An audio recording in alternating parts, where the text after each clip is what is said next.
So one of my videos, somebody wanted to know how this reverse osmosis works on here. It's really simple. This is an off-the-shelf reverse osmosis water system that goes underneath your sink at home. I'll put a picture here in the video.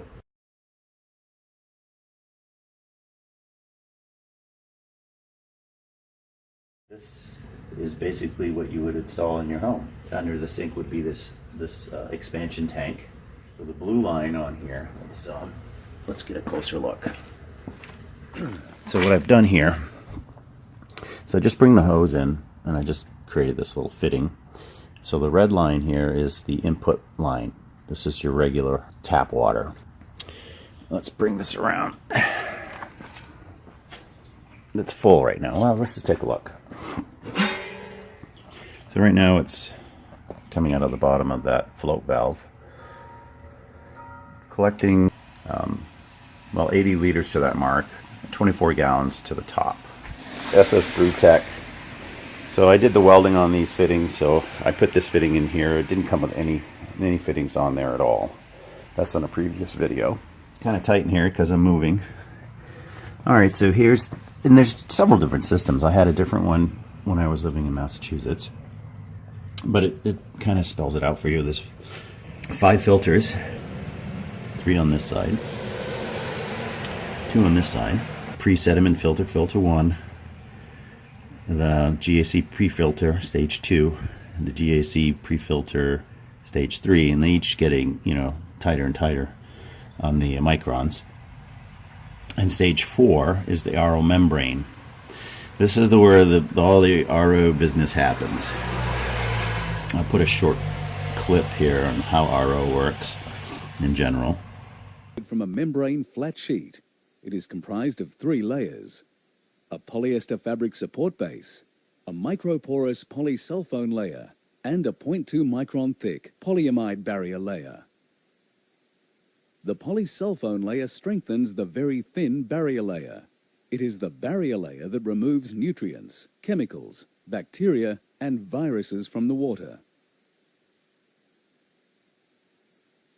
The membrane flat sheet is combined with a sheet of feed channel spacer.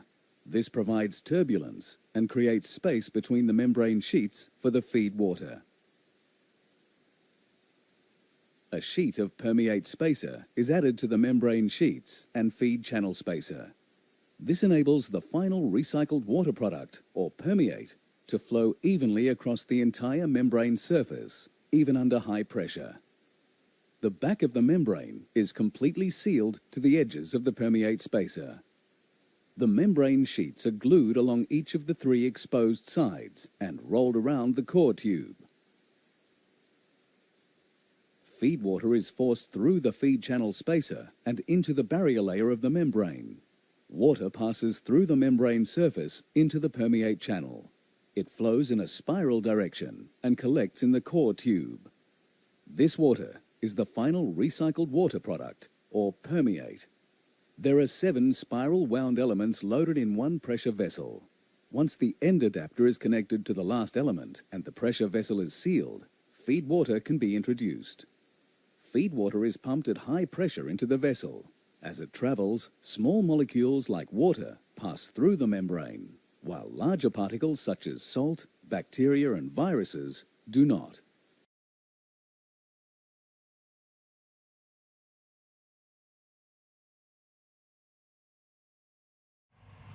But basically it's washing off a membrane with a portion of the input water that's coming in from the red line to wash the membrane of the filter out as brine water.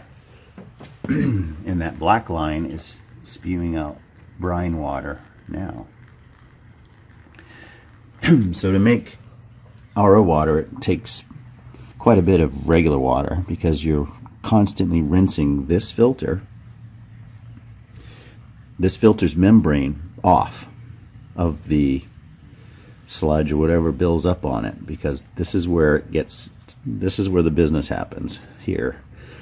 This post filter is just to remove any carbon that may be left over from the filtering process, because these filters have carbon in them. I believe that was the reason I was told. So this comes all together. Sorry, I have a cold. All right, so as I said, the red is the input line, which goes into filter 1, and the output line comes out of 5 as the blue line. The yellow line is also is teed off for the storage tank. So when you get this, it's all assembled. Like this is all put together. And you just plug in these lines in. And the only thing I did was get a large hose clamp. Actually, I needed 2. I combined 2 together and just strapped it to the brew system. And so when I want, all right, let me back up. Done collecting RO water. Let's say the water is up to the top, but I want to collect 2 more gallons because it's going to be a full 10-gallon brew day. I'm going to twist this to the off position. And now everything being made is going to be pressure fed into this tank. And then when I get up in the morning, the system will have stopped. The brine water will have stopped. That means that this tank is now full. Then I would close this off, and I'm done filling. All right, does that make sense? That's off. This is off. No more water is going in as RO. Now, you might say, well, why are you doing the check valve with the flow valve? Well, as I'm using the water, as it's going down and I'm filling the mash tun, this float valve is going to kick back on and start putting in cold water into my precisely tuned strike water. So it would start dropping my strike water as I'm mashing in. So I have to have the check valve here to keep additional water adding into the HLT into my strike water until I'm completely at initial volume. Does that make sense? It's not really that complicated. The thing with RO water is it takes forever. So the night before, I will hook the hose up, stick the brine water under the door, and then I will just let it run all night. And when I wake up in the morning, it's full. Now, last night I didn't start until it was like 10 o'clock at night. Yeah, it was like 9 or 10. And then I got up this morning at 8, and that's where it was. So it wasn't quite full, but if I knew I was going to brew, let's say on a Sunday, I would start Saturday, probably 4 p.m. Or I would even start in the morning, and then by the time I go to bed, I might have a full tank there, and then I can shut this check valve off, like it is now, and then make sure this one is in the on position, and I will have filled this one up. So in my case, I will have 24 gallons plus 2 gallons, so 26 total gallons of RO water for brew day. However, when I brewed with SJ, that pressure tank provided, not quite sure how much, but it was more than 2 gallons. SJ thinks it was 5, but I can't believe it was 5. That looks like it's only about a 4-gallon tank, and you need the expansion in there, so that takes up space. So I'm thinking maybe 3.5 gallons, but I don't even know how that's possible because it is advertised as a 2 or 2.5 gallon expansion tank. So, anyway.